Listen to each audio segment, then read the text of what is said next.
पूरी दुनिया में केवल एक ही ऐसा ज्योतिर्लिंग है जो माँ सती के 51 शक्तिपीठों में से एक शक्तिपीठ पर स्थित है, जहाँ माँ का हृदय गिरा और उसी पावन हृदय पर विराजमान है देवों के देव महादेव।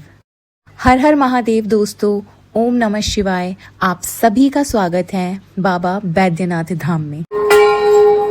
तो बाबा धाम तक पहुंचने के लिए हम निकल जाते हैं न्यू दिल्ली से झारखंड की ओर। न्यू दिल्ली से हमने दोपहर 12:30 बजे की हावड़ा दुरंतो एक्सप्रेस ट्रेन ली और अगली सुबह 5 बजे हम पहुंच जाते हैं जसीडीह जंक्शन पर, जो देवघर का सबसे करीबी और मुख्य रेलवे स्टेशन है।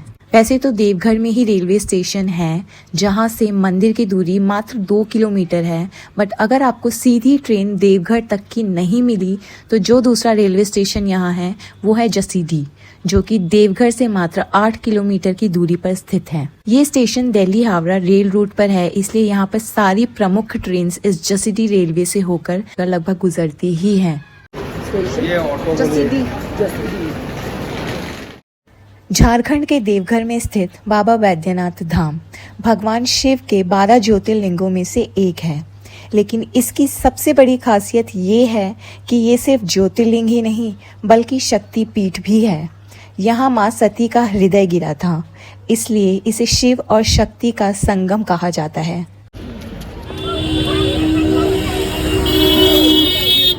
मंदिर से करीब 300 मीटर पहले आता है टावर चौक, जहां से आप पैदल ही चलकर मंदिर तक पहुंच सकते हैं।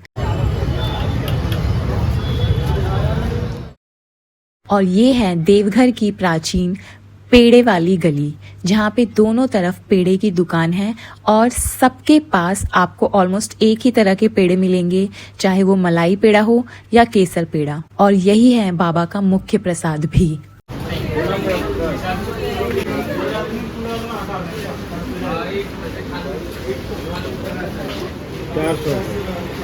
आगे बढ़ जा। पहले खा लेगी नहीं, अरे भैया टेस्ट करके देखो। ये खाएगी इसको सिखा दो। सही है।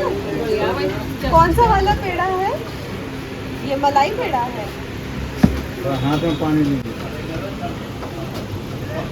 कितना करें? कितना है? वो तो बाद में लगेंगे ना, वो तो बाद में ले लेंगे। अभी आधा किलो दे दो। एक जगह आधा किलो, एक जगह और आधा किलो, ठीक है?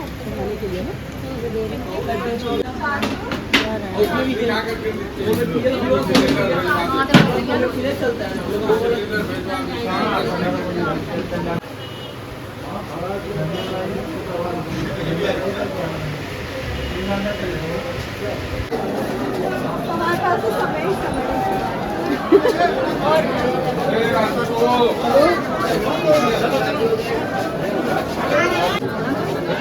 फोटो अगर खिंचवाएंगे तो हम लोग खींचते हैं, तुरंत बना देंगे।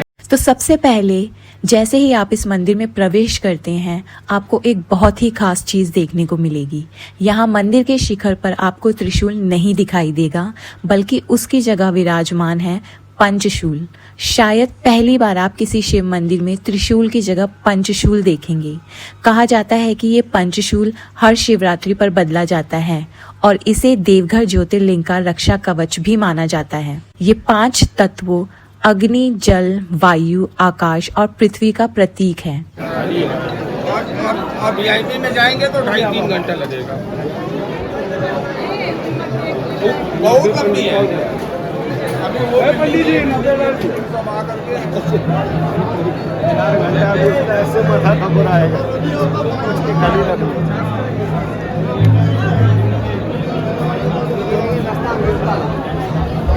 आइए। ये 20-20 रुपए की है।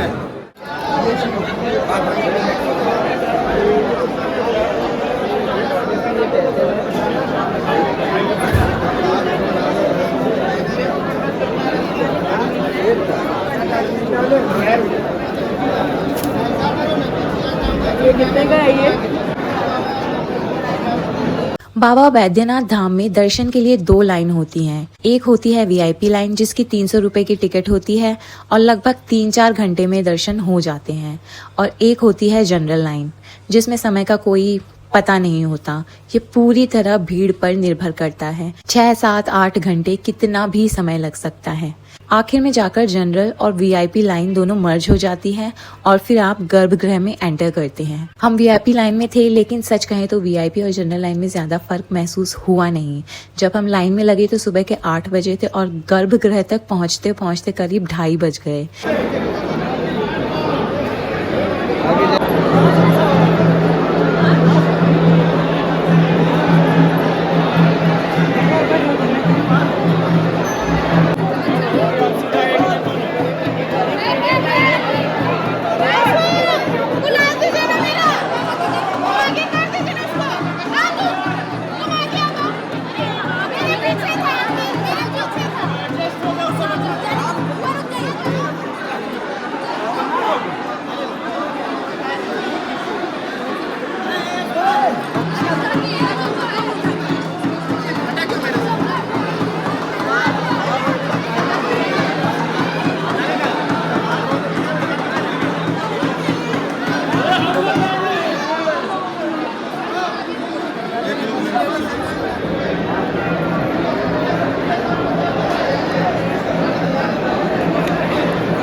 लाइन में लगना और दर्शन करना एक बहुत बड़ी जंग जीतने जैसा है दोस्तों।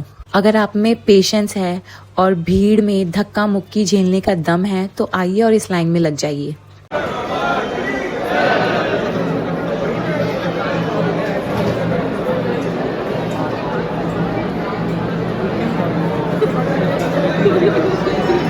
पंखा तक नहीं है।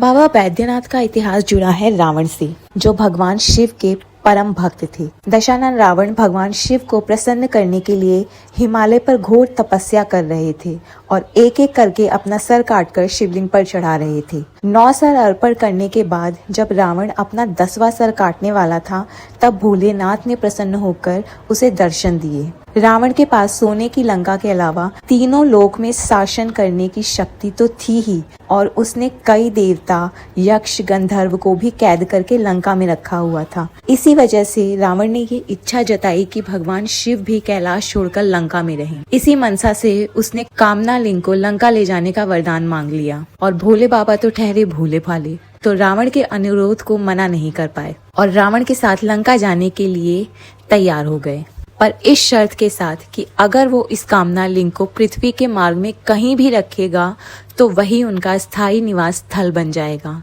महादेव की चेतावनी को सुनने के बावजूद भी रावण शिव जी को ले जाने के लिए तैयार हो गया। इधर महादेव को कैलाश छोड़ने की बात सुनते ही सभी देवता परेशान हो गए और सभी भगवान विष्णु के पास गए। भगवान विष्णु ने लीला रची और भगवान वरुण को आचमन के जरिए रावण के पेट में घुसने को कहा। इधर रावण शिवलिंग को लेकर लंका की ओर चला तो उसे देवघर के पास लघु शंका लग गई।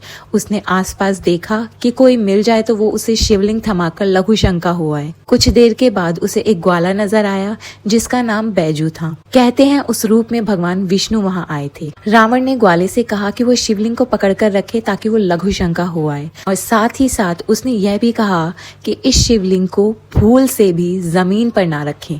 रावण लघु शंका करने लगा और उस लघु शंका से एक तालाब बन गया, लेकिन रावण की लघु शंका समाप्त नहीं हुई। ग्वाले बैजू के रूप में मौजूद भगवान विष्णु ने रावण से कहा कि अब बहुत देर हो चुकी है, अब मैं और शिवलिंग को लिए खड़ा नहीं रह सकता। इतना कहकर उसने वो शिवलिंग वहीं स्थापित कर दिया। तभी से इस ज्योतिर्लिंग को बैजनाथ के नाम से जाना जाने लगा। जब रावण लघु शंका से लौट कर आया तो लाख कोशिशों के बावजूद भी शिवलिंग उठा नहीं पाया। रावण ने क्रोधित होकर शिवलिंग पर अपना अंगूठा दबा दिया, जिससे शिवलिंग धरती में समा गया। इसीलिए यहाँ बाबा का सिर्फ ऊपरी हिस्सा नजर आता है, बाकी सब धरती के अंदर।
आगे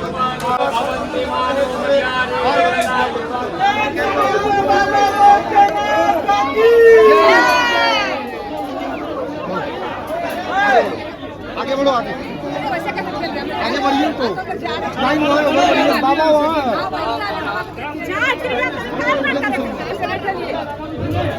मैंने मना किया था लोगों को पैसे निकालने के लिए। पैसे क्यों निकाले? नहीं दिए, उन्होंने 20 ही दिए, कोई ज्यादा नहीं दिया, 20 रुपए।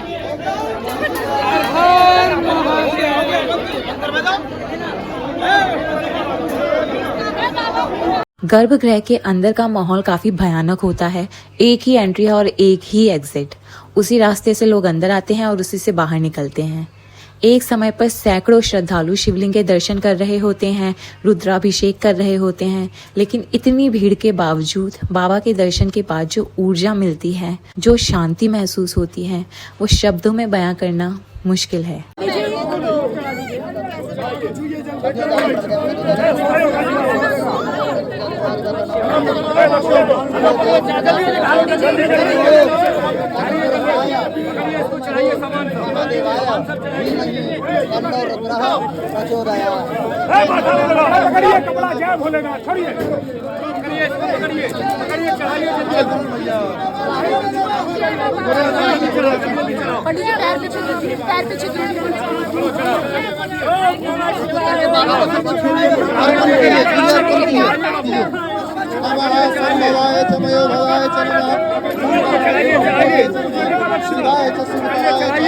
हरा हरा महादेव। बाबा को छूइए, बाबा को छूइए, आप उठिए, दूसरा बैठिए। भीड़ कितनी भी हो, लेकिन बाबा के दरबार में जो ऊर्जा मिलती है वो हर थकान को दूर कर देती है। एक एक्सपीरियंस ये भी रहा कि यहाँ बिना पंडों के दर्शन कर पाना बहुत मुश्किल है। दर्शन के बाद सामने ही माँ पार्वती का मंदिर है। यहीं होता है शिव और शक्ति का गठबंधन।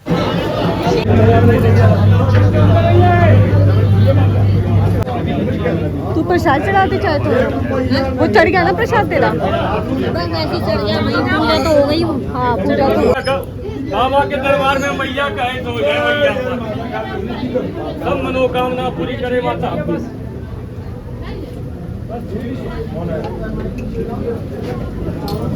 कौन है? जय मैया पार्वती।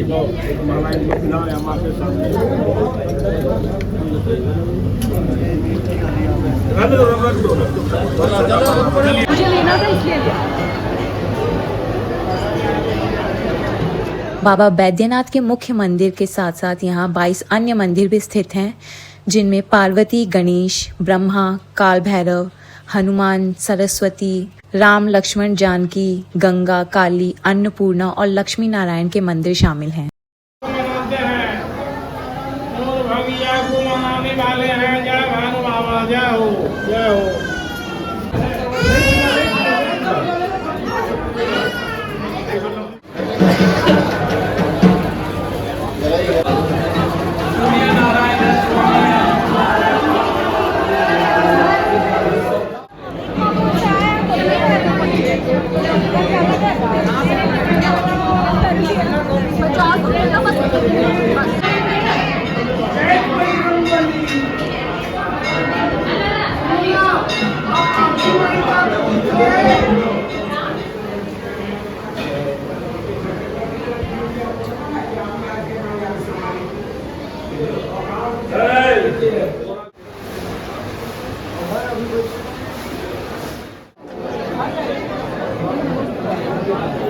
बाबा के मंदिर के चारों ओर हर दिशा में माँ शक्ति का ही वास है। माँ के विभिन्न रूप यहाँ विराजमान हैं। पूर्व दिशा में माँ त्रिपुर सुंदरी अर्थात माँ पार्वती का मंदिर है।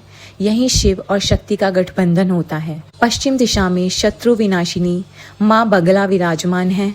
दक्षिण में माँ संध्या कामाख्या देवी के रूप में और उत्तर में माँ तारा माँ काली के रूप में स्थित हैं।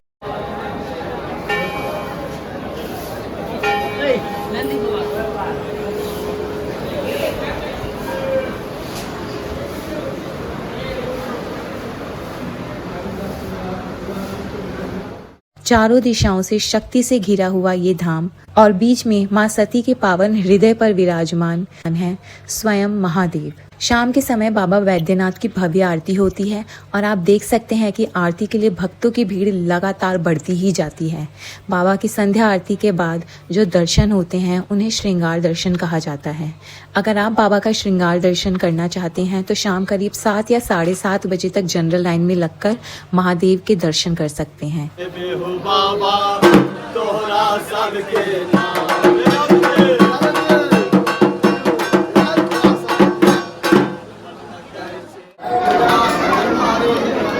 बाबा का संध्यार भी दिया जब दिन नाम से दरबार में दिया जाए बाबा का सेवा पूजन।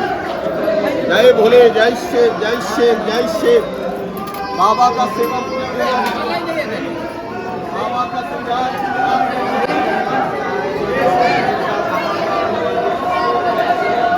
पूजा करूंगे मन कर तेरी दासी। ऐसा डमरू बजाया भोलेनाथ ने सारा कैलाश पर्वत मगन हो गया। ऐसा डमरू बजाया भोलेनाथ ने सारा कैलाश पर्वत मगन हो गया। ऐसा डमरू बजाया भोलेनाथ ने सारा कैलाश पर्वत मगन हो गया। सारा कैलाश पर्वत मगन हो गया। सारा कैलाश पर्वत मगन हो गया। सारा कैलाश पर्वत मगन हो गया। सारा कैलाश पर्वत मगन हो गया। ऐसा डमरू बजाया भोलेनाथ ने सारा कैलाश पर्वत मगन हो गया।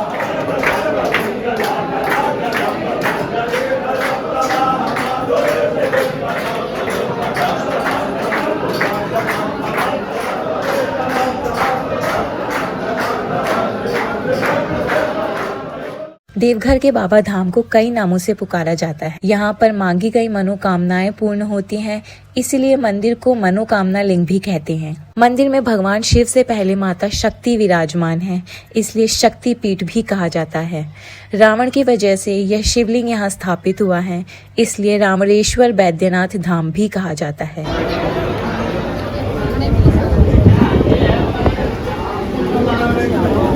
माता जी, माता जी।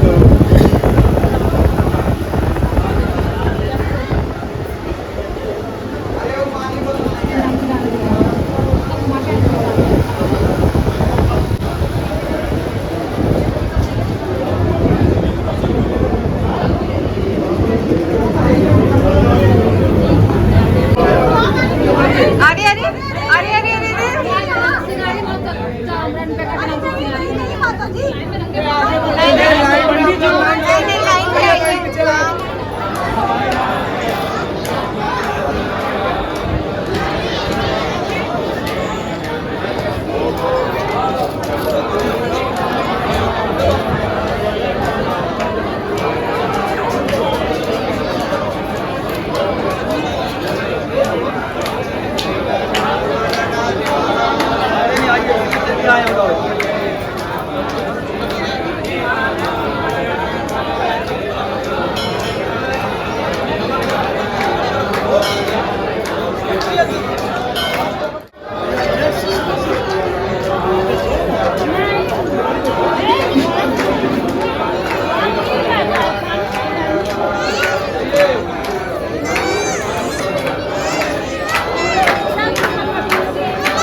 लगभग 7 घंटे बाद महादेव के गर्भगृह में स्पर्श दर्शन करने का जो अनुभव मिला उसे शब्दों में बयां करना नामुमकिन है। बाबा बैद्यनाथ के दर्शन के बाद मन को जो शांति मिलती है उसे सिर्फ महसूस किया जा सकता है, बयां नहीं।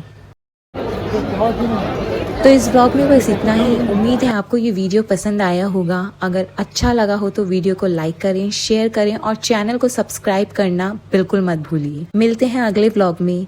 हर हर महादेव।